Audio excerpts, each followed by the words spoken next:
Yes, semuanya selamat datang di Tertanduk. Dan hari ini gue sangat senang sekali duduk bersama seorang yang mendapat julukan The Queen of Swing Jazz. Ini dia ada Amy Saras.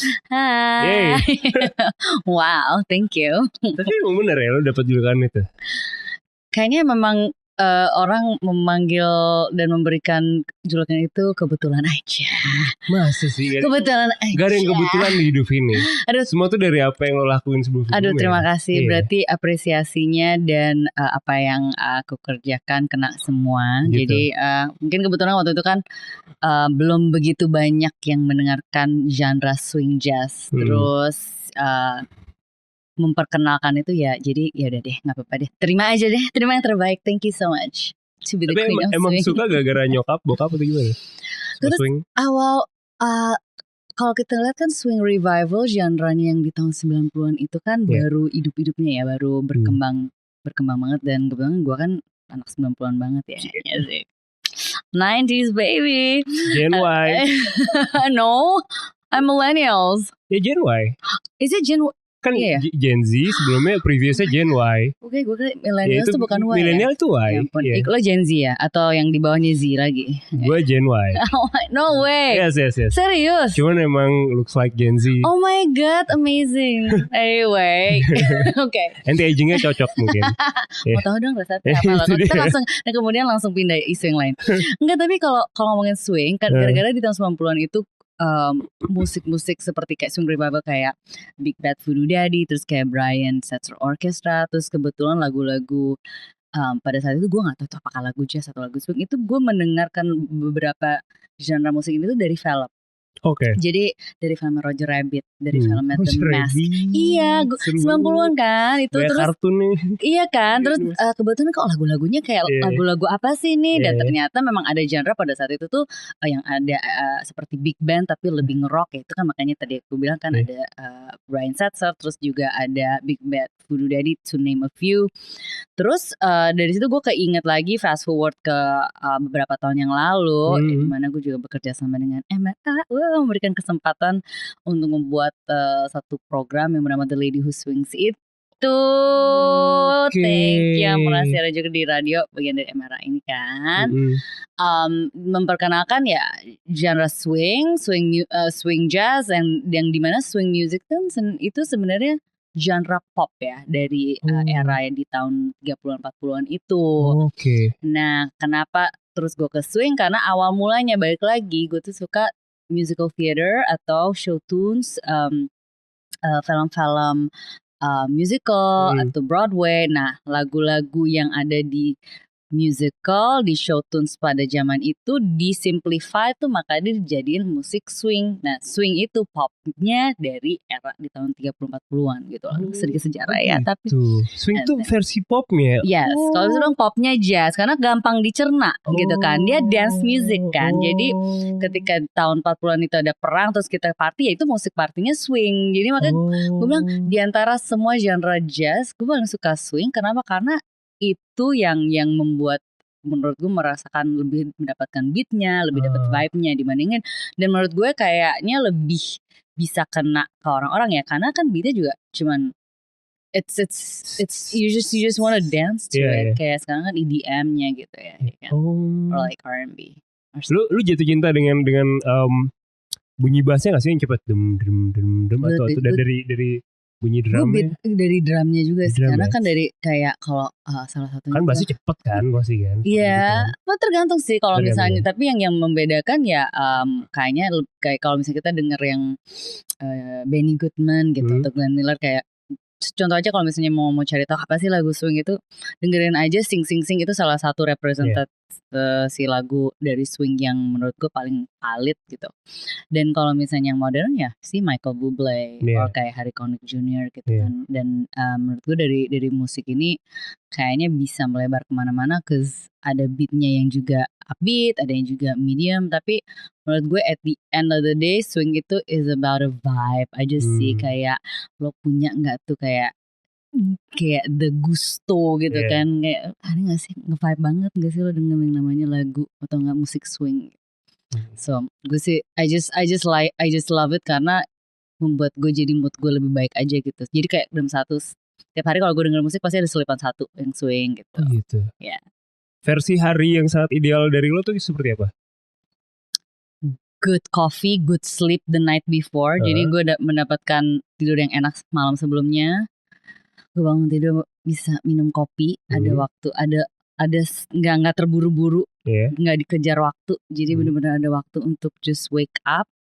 Gue masih bisa bernafas dan bisa bikin kopi dengan mocha pot gue itu. Oke, nice.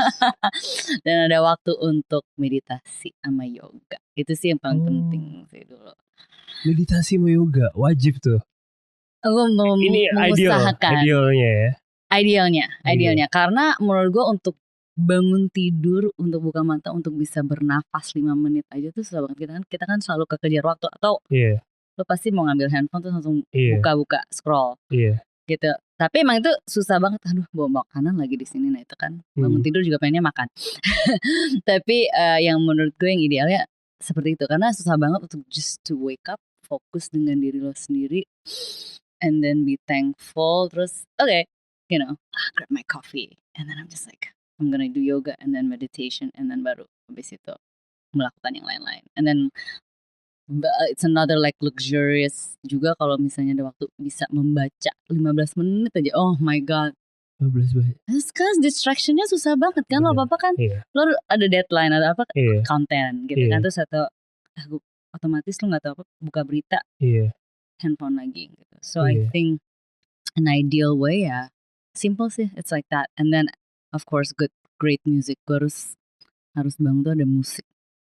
Oke. Jazz, swing.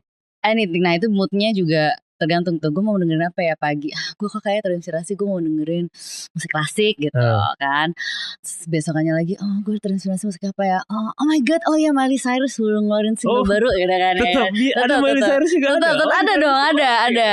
Terus kayak tiba-tiba terus kayak ada apa. Sekarang lagi jalan banget Afrobeat. Kayak udah gue nyalain gitu. Jadi any kind of music tergantung gue. Mood gue pagi ini apa ya gimana. Terus jadi ketika bangun terus bikin kopi tuh kayak ada musik tuh kan enak gitu, kayak ada temennya. Kayak with music you'll never feel alone. Lu lagi mandi denger musik gak? Denger dong. Oh ya? Banget. Apa? Tergantung. Pokoknya musiknya bisa gue nyanyi. Tergantung juga. Kadang-kadang gue suka mendengarkan lagu-lagu back in 80-an atau 70-an yang bisa gue nyanyiin. Tergantung gue balik dari luar. Apalagi ya mood gue lagi sekarang I'm feeling fierce gitu kan misalnya, atau enggak I'm feeling kayak apa ya kemarin kok gue dengerin lagi soundtrack apa gitu misalnya film series apa, terus misalnya kayak misalnya Wednesday kan terus ada lagi ternyata lagunya Lady Gaga yang di speed up gitu kan ternyata, or any like just fun yang singable like even like Adele aja gitu kan. Kalau lagi mandi terus kayak meratapi terus tuh dengerin lagu Adele gitu yang kayak Easy on Me or like I can make you love me yang kayak gitu. Nangis tuh dapet tuh ya, feel dapet ya. Nangis kan gak ketahuan tuh. Gitu. Kan ada turun mandi nangis. Airnya ya sama-sama turun aja gitu kan. Wash it away. Begitu okay, I'm done gitu. Emang lo gak dengerin musik kalau? Gue lumayan dengerin musik, cuman kadang kalau gue udah ngeplay satu lagu terus dia ngeplay lagu yang gak enak, gue sebel kadang-kadang. Lu pernah gitu gak, ada momen gitu gak? Tiba-tiba ngeplay lagu yang gue gak mau nih pas gue lagi mandi. Iya pernah juga. Terus kayak kita mau ganti tapi tangan kita basah gitu kan kayak. Jujur gue pernah kayak gitu terus gue mandi, gue berarti gak enak gak bisa. Terus gue keluar dulu handukan terus gue gak effort banget kan. Emang nyebelin sih momen itu. Berarti kita harus masang teknologi switch the song gitu kan, Alexa atau apa gitu. Bener. Cuman kan ada bunyi rintikan shower juga mungkin kayak atau mungkin menggema di toilet. Makanya kan atau enggak ya kalau misalnya ada pasang aja musik di dalam kamar mandi just like change the music next gitu kan gitu kan. Gue tuh kemarin sempet ngeliat ada ads. Jadi tuh di kepala showernya bentuk speaker. Oh ya? Itu anti air tuh mantep banget. Kayak terus dia ada lampu-lampunya gitu jadi kayak wow, ini kayak ini ideal banget nih buat gue mandi itu kayak gue buat kita mungkin kayak itu mantep banget sih device-nya. Oke. Kalau gue renov berarti itu udah ide. Aduh, see, this is what I love meeting people. Kayak ada new inspiration every day. Kepala showernya ada. Oke. Berarti kayak ajaib banget. Ada mic-nya juga, perlu speaker juga, waterproof semua. Waterproof. Jadi kepala showernya itu adalah speakernya. Menarik kan? Dan dia Oke. ada lampu-lampu ornamennya gitu, jadi kayak bisa nyesuaiin mood lagunya. Oh my god. Kayak wow banget kayak. Oke. Itu Kamu cari tahu Yeah. diinstal nanti kalau misalnya buat. Harus masuk bucket list. Oke, that's great. Akhirnya kita ngomongin furniture kan. Anyway.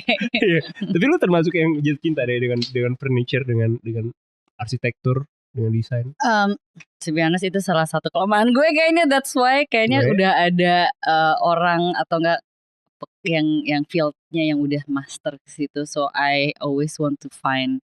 Kadang-kadang tuh cuma pengen kayak, iya gue ada konsep, gue pengennya misalnya I just want something retro gitu kan. Lo ada ide apa gitu, karena menurut gue tuh kerjaan yang paling detail banget. Dan kayaknya I'm just so thankful ada orang-orang yang cinta dengan field yang mereka kerjakan itu. Dan udah masing-masing lagu kayaknya gak bisa deh gitu. Gue kreatif gitu lu gak suka tuh? Kreatifnya paling apa ya, gue tuh suka banget. You know, I love to dry flowers. Jadi kalau gue I can buy myself flowers gitu. Tapi itu kalau udah taruh di vas terus kering apa ya? Gue kan paling I hate wasting beautiful things. So you know, so the flowers are still pretty. Yeah. And then I just dry it aja gitu. And then I think I don't know if that's a craft.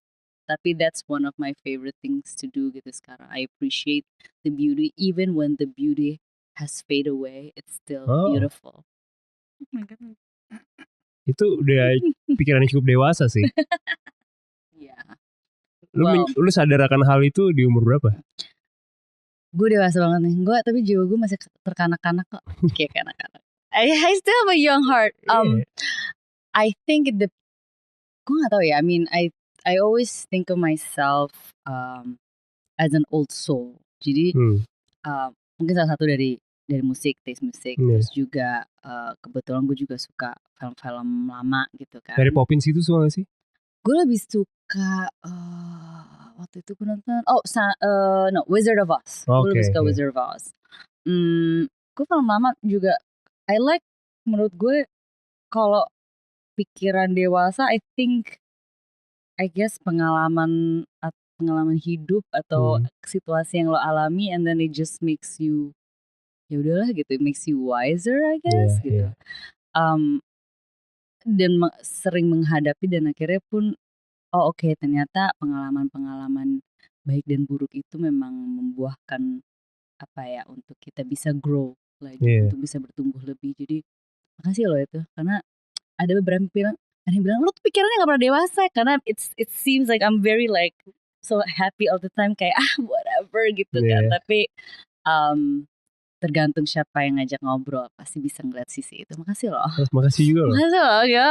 Gue kira pikiran gue dewasa banget deh. Dari awalnya obrolan playlist mandi. Dari playlist mandi, furniture loh kok jadi kayak philosophical banget, kayak berat gitu, deep banget. Deep banget. Kalau ngomongin warna, lu paling suka warna apa? Menurut dari I don't know, yang vibrant sih kayak mungkin yellow. Close. Red is always my favorite. Oh, okay. Red and black. Oh, kenapa? Red berani aja. Oke. Black netral. Bukan Megawati ya, sorry. Sorry, kader PDI, sorry banget. Kuning hijau juga. Jadi politik. Merah, aku suka sih merah. Hitam, kalau hitam kan natural aja kan maksudnya. Dan not surprisingly, I know some people yang cannot wear, nggak bagus gitu kalau pakai hitam kan. Biasanya hitam kan semua netral ya. Iya. Tapi ada orang yang bisa, yang nggak cocok loh pakai hitam. Oh ya? It's very weird. Gue pernah. Apa orang yang kulitnya hitam juga? Enggak juga gitu. Jadi memang aura kita untuk pakai hitam itu juga nggak semua bisa loh.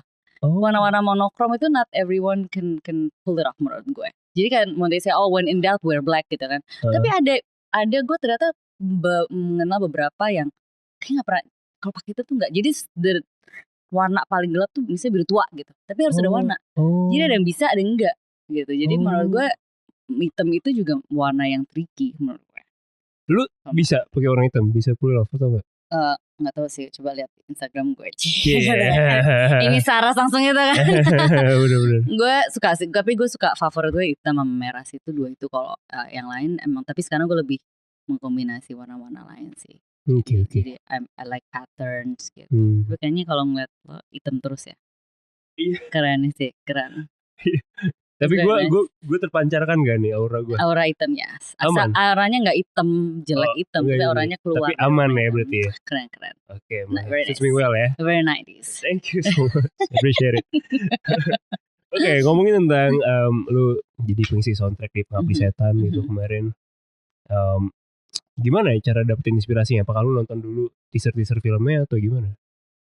Kalau soundtrack, gue berterima kasih banget diajakin dan dipercayakan untuk mengisi lagu-lagu film Pengabdi Setan 1 dan 2. Awal mulanya kan dari A Copy of My Mind. Jadi kalau mengisi soundtrack itu sebenarnya dari sutradaranya, kemudian dari tim musiknya yang ngebrief. Dan itu bermain karakter vokalnya sesuai yang diinginkan untuk film tersebut. Jadi itu adalah satu tantangannya, karena kan cocoknya lagunya, vibe-nya atau mood-nya begini, suaranya, musiknya untuk film Pengabdi gitu. Jadi kalau misalnya dikasih reference, oke, ini kan referensinya di zaman 80-an misalnya. Jadi mengikuti dan mengaplikasikan dari bagaimana ya musik-musik, cara nyanyinya tersebut untuk di lagu soundtrack tersebut. Jadi sebenarnya lebih ke keseluruhan dari tim yang meng-guide gue untuk bisa menyanyikan lagu tersebut juga gitu. Dan kalau misalnya keluarnya sesuai, you know, it's done. Kalau misalnya enggak, retake lagi seperti biasa kan kalau misalnya untuk teknis gitu. Jadi hal apa yang lu capture pertama kali dari brief yang dikasih, mungkin dari Joko Anwar, dari timnya gitu? Maksudnya kita kan ketika mendengarkan warna, kalau kita merem nih, ketika mendengarkan lagu itu ada warna gitu. Iya. Ketika kita merem kan, lo seperti apa meng-capture waktu itu? Pertama kan pasti kasih oke, lagunya begini. Oke ya, seperti berarti masuk jenis genre Indonesia lama, Indonesiana, irama Nusantara. Oke, kok kayak seperti tahun 60-an, 50-an, 60-an Indonesia. Coba ya. Jadi mendengarkan musiknya, kemudian oke ini reference dari guide vokalnya seperti ini. Dan gak dikasih tuh juga itu scene-nya apa. Jadi memang oke ini untuk satu film horor misalnya Pengabdi ya. Ini untuk film horor gitu, karena sebegitu confidentialnya kan. Jadi oke, apa nih lagunya? Oke, pokoknya ini untuk film horor. Oke, gitu. Masuk film horor gitu. Oke, yang mana? Nggak kasih habis itu ya, dan ketika itu ya udah rekaman aja. Dan biasanya kalau misalnya itu gue matiin lampunya sih kalau rekaman. Matiin lampu? Ya, selalu biar dapet, again it's all about the mood, dan then bisa merasakan musiknya, the sound. Jadi ya, I mean ya agak deg-degan karena kan pas udah di kepala film horor gitu, tapi nggak tahu scene-nya apa, kayak deg-deg, ya udah deh nyanyi aja deh biasa, ya udah. And then ternyata ditaruh scene yang oh my god, gitu kan. Kayak blend in banget sih menurut aku. Kamu gimana pas ngeliat? Kayak gue tutup mata jujur. Gue pertama kali nonton semua film itu pasti ada ngintip-ngintip tutup mata. Jadi lu suka horor aslinya? Enggak. Nggak suka horor. Oke. Apalagi horor Indonesia. Oh my god. Bad trip banget tuh ya. Kan kebayang-bayang gue. Karena kan lokat dan kita hebat sih yang bisa nonton dan yang bisa terekspos dengan film. Tapi lagu lu tuh menghantui banyak orang loh. Gue nggak merasakan seram loh, padahal cuman cute. Oke, film horor. Bahkan kayaknya kalau nggak salah, gue lupa inget sih apakah dikasih tau film horor apa enggak tuh, gue lupa deh. Pokoknya buat film gitu. Seingat gue tuh itu deh, karena udah lama banget kan gitu.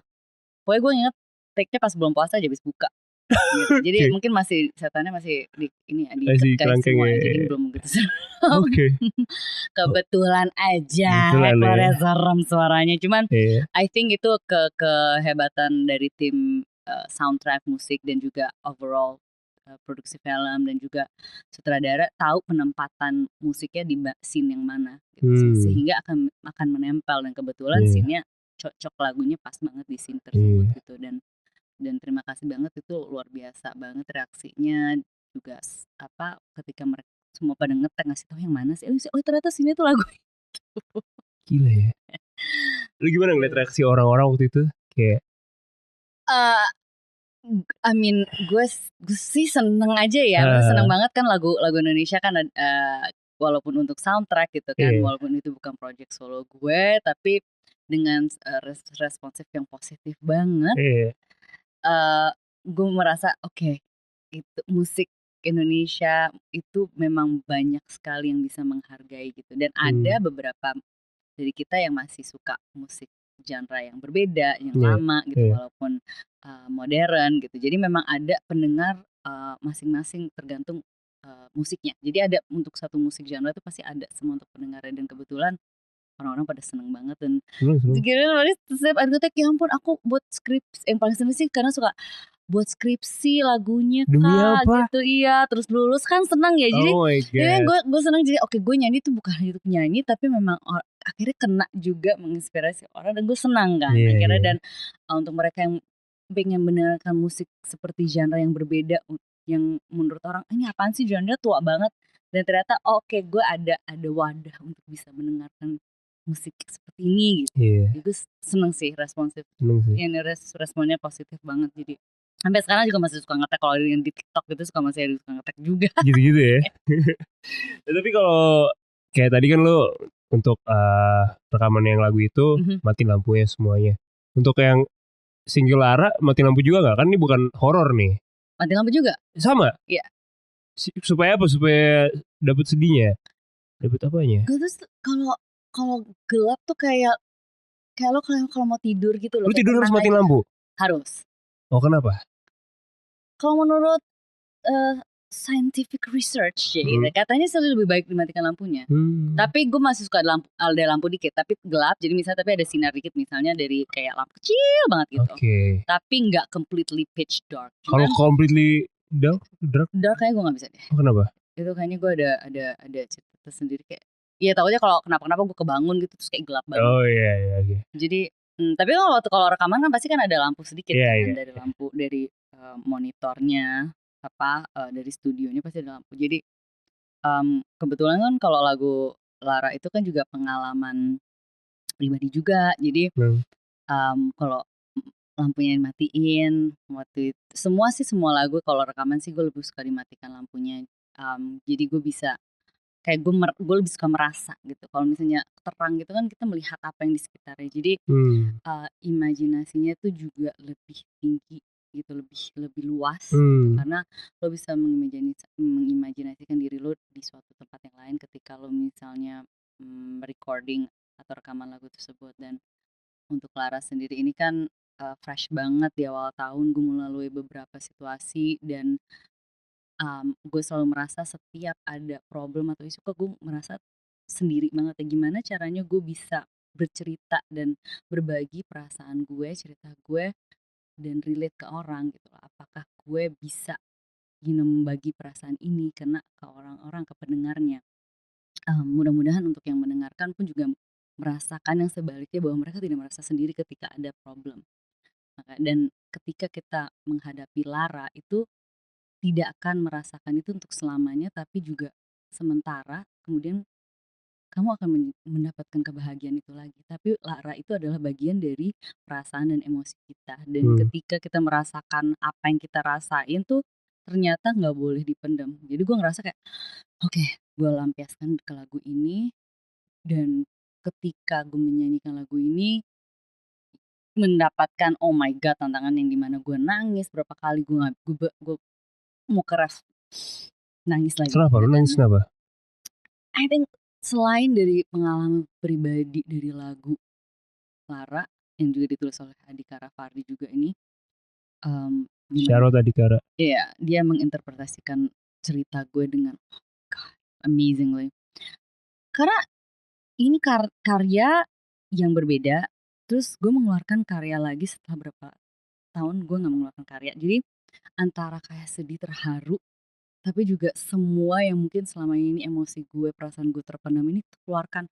Oh my god, kayak menyanyikan lepas, bebas, yang tanpa ada judgement tanpa ada. Udah ini tentang diri lo. Dan gue merasa kayak oke, apakah gue udah siap nih untuk be vulnerable. Jadi campur aduk banget. Jadi dan di situ tantangan juga kan. Gimana lo bisa menyanyikan lagu yang sangat vulnerable ini kan, tapi tetap bisa terkontrolkan. Jadi gue banyak belajar juga di saat studio, sampai kayak waktu itu kan manajer gue datang kayak, "Kamu mau sampai berapa lama di studio ini mau rekaman, suara lo harus lo jaga." Oke, jadi gue what they say like you get yourself more composed lagi, lo center lagi dulu. Terus akhirnya lo oke. Lo meditate tuh? Gue gak meditate di situ. Oke. Di situ gue belum, gue tuh gue baru-baru mulai banget kan waktu itu kan. Jadi mungkin perasaan gue masih campur aduk. Jadi ketika gue menyanyikan lagu dan rekaman itu merasakan oke, gue bisa mengontrol emosi gue nih gitu. Jadi oke, yang penting pesan gue dapat gitu, orang bisa mendengarkan dan mereka bisa menikmati juga. Of course gitu kan, yang satu yang simple aja gitu. Jadi kayak sebenarnya surat untuk diri gue waktu kecil. Dan and then it's about inner child juga kan. Jadi oh ternyata kalau misalnya kita ada problem di saat ini sekarang ini, kita melihat lagi balik ke diri kita yang dulu. Oke. That everything is going to be okay sebenarnya. Sorry kalau gue boleh tanya, ada trauma apa lo di masa kecil itu? I wouldn't say trauma, tapi lebih ke waktu kecil kan, dan mungkin ada yang mengalami juga ya. Kita anak kecil kan sering banget kita dibilang jangan nangis gitu kan. Kalau lagi nangis jangan cengeng, berhenti nangis, kok segitu aja nangis. Jadi salah satunya gue dibesarkan untuk menjadi perempuan yang sangat kuat gitu, dan salah satunya yaitu kayak seperti kalau nangis dimarahin orang tua gitu kan, dibilangin gitu jangan nangis terus misalnya, ini aku nggak bisa. Jadi gue nggak tahu, I'm not one who knows about parenting juga kan. Tapi ketika gue mengalami itu sebenarnya ke bawah sampai besar bahwa oke, jangan nangis. Karena nangis itu kamu lemah. Padahal sebenarnya kalau kita nangis itu sebenarnya cuman sesuatu yang kita curahkan dari emosi kita yang tidak bisa kita utarakan dengan kata-kata. Makanya kita menangis kan. That's why babies they cry, karena mereka nggak tahu mau ngomong apa.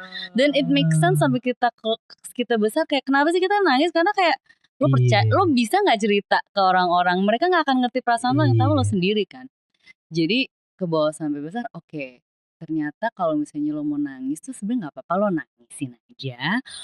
Terus habis itu lo balik lagi, nggak apa-apa, habis itu oke, you're fine again gitu. Tapi lo dari nangis itu kan lo udah keluarin beberapa dari emosi lo, terus lo balik lagi, lo seperti semula, nggak usah terpuruk, nggak usah terperangkap dalam emosi lo, karena lo udah cukup mengeluarkan itu, balik lagi biar untuk lo lebih kuat lagi gitu. So itu that's how I cope. Dan menurut gue setiap gue mengingat lagu Lara, awal-awal gue juga selalu menangis mendengarkan itu, karena ketika gue menulis surat untuk inner child gue, diri gue waktu kecil, ya nggak apa-apa, lu tuh nangis, lu tuh nggak apa-apa nangis, lu bukan cengeng, lu kuat, lu manusia yang kuat juga gitu. Lu kapan terakhir nangis?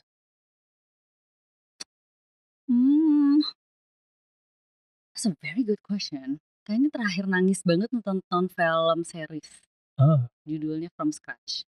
Gue nggak tahu lagi, gue nggak tahu. Itu gue kira film cinta-cintaan cheesy gitu, tapi ternyata orang-orang pada bilang lo pasti nangis, oh my god, gila nangis. Apaan sih film apa? 1 episode seru, 2 apaan sih nih, 3, 4 kok sekarang nangis sampai kayak aja. Itu nangis yang senangis-nangisnya banget itu, yang kayak gila, kayak sebegitu kuatnya gitu. Apa tadi namanya judul sih? From Scratch. Yang main Zoe Saldana. Oke. Gue coba cari. Di mana nontonnya? Netflix. Ada ya, oke. Gue kemarin baru nonton ini, Nokta Merah Perkawinan. Oh ya, itu gue nonton juga tuh. Oh gila men. Tapi gue gak nangis sih. Lu gak nangis? Gue nangis men. Oh ya. Kayak yang kenapa yang scene terakhir tuh di pengadilan, kayak wah chaos gue. Oh iya. Gue bersama, lebih tepatnya gue kayak gila ya. Oh my god, itu hebat sih aktingnya. Lu kalau di posisi si istri gimana? Akan mengambil tindakan apa? Gue iya dong. Gue kayaknya gue tipe karakter yang tidak bisa memaafkan sih. Berarti itu akan jadi cerai tuh di pengadilan lo, beneran tuh? Gue tinggal lah, ngapain? Oke. Ya people make mistake, tapi kenapa lo kenapa buat Tapi kelas secara teknis dia tidak selingkuh kan? Nek lo ada godaan kayak gitu, lo ada orang di rumah terus lo mau nanggepin. Menurut lo gimana? Bener. Tapi ya terserah. Tapi kan kita manusia kan. Iya. Tapi maksudnya kenapa lo nggak open? Kalau Iya misalnya itu nggak open. Kalau lo, I think in a relationship, ada yang ketawa tadi kok di situ ya. In a relationship you have to be open with each other. Itu satu.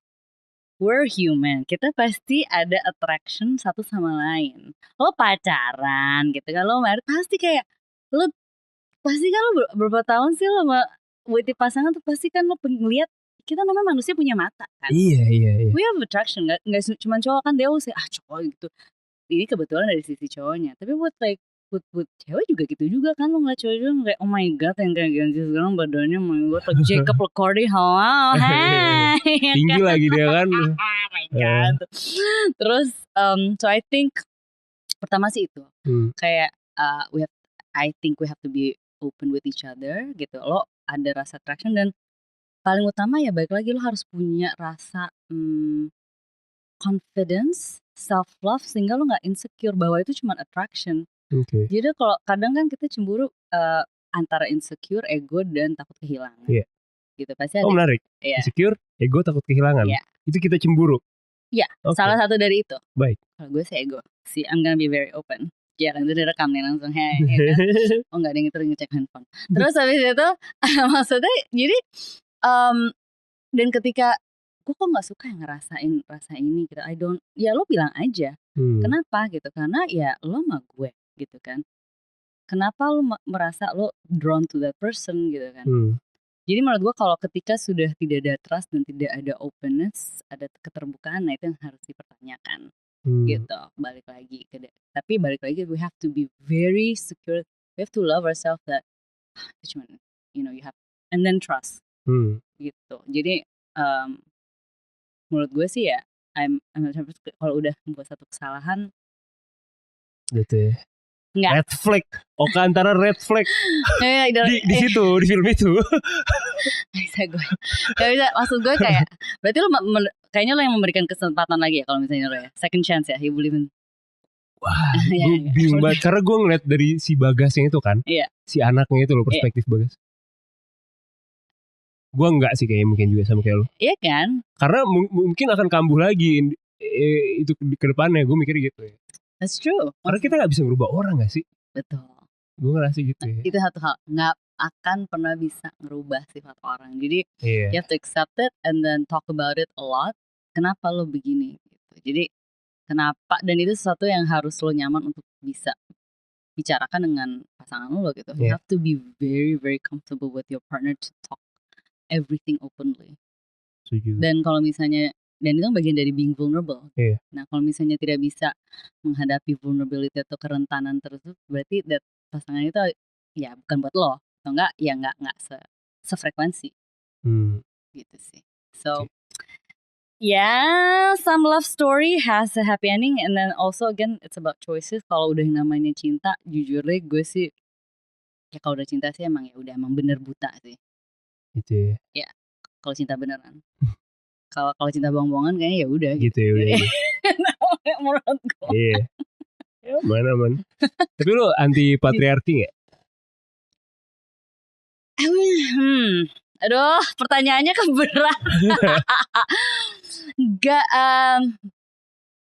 Gue gak anti. Oke. Tapi gak suka dengan kata patriarki. Oke. But gue suka yang namanya masculine energy, feminine energy. Bahwa kalau lo laki, untuk perempuan, if you're a leader dalam keluarga, ya lo show that you are a man gitu. Kayak perempuan punya feminine energy, makanya kita it's natural that we want to be protected gitu kan, kita pengen dilindungi. Jadi buat perempuan-perempuan independen gitu kan, jangan disalahartikan bahwa mereka independen, mereka kuat, tapi sebenarnya they want to be taken care of. Dan seorang laki harus kayak, bukan berarti harus macho ya, tapi ya lo harus jadi laki aja gitu, kayak be a man. Kayak I'm here to protect, like I'm here to protect you kind of thing. But bukan berarti lo mendominasi, beda sekali. gitu kan. Jadi gue suka the idea of man being a man, woman being a woman, and then you combine together dan be a partner together. Oke. Gitu. And respect. Gitu. Jadi what you have to respect a man, you have to respect a woman juga. I think it's all about respect juga, lo saling menghargai aja.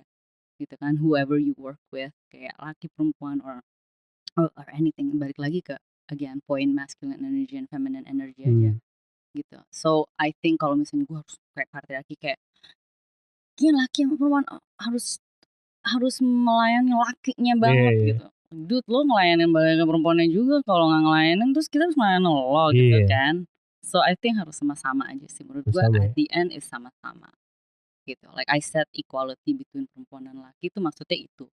Like, so I don't believe in anti-patriarchy. I don't believe in feminism. I don't believe in that. I believe in just respecting each other and then having and working together as human being. Mantap. Aduh gila nih. Gokil. Terima kasih banyak nih. Oh my God ini. Amy Saras. Jadi kita harus sama-sama juga tadi kan. Dan sama-sama juga stream karyanya Amy Saras. Dan Lara, please. Sehat selalu pastinya untuk Amy Saras. Terima kasih banyak sudah tertanduk. Yes. Thank you. Mantap. Makasih.